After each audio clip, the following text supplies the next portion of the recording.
Hi అండి. ఈరోజు నేను ఉడిపి స్టైల్లో పూరీ కుర్మా చేశానండి.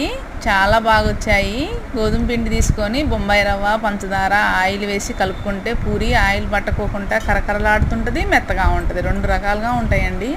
పచ్చి బఠానీలు కాసేపు నానబెట్టుకొని ఆలుగడ్డలు ఉడికించుకున్నాను. ఈ ఉడికే పొటాటోస్లోనే ఈ బఠానీలు వేసాను. ఉడికిపోయాయి. పొట్టు తీసి పక్కకు పెట్టుకొని ఆయిల్ వేసి ఆనియన్స్, క్యారెట్, కరివేపాకు, బఠానీలు, పసుపు ఇవన్నీ వేసి ఈ ఆలుగడ్డల్ని స్మాష్ చేసుకొని అవి కూడా అందులో వేసేసి కలుపుకున్నాను. నేను చేసిన స్టైల్లోనే మీరు కూడా చేయండి. సేమ్ ఉడిపి స్టైల్లోనే ఉందండి.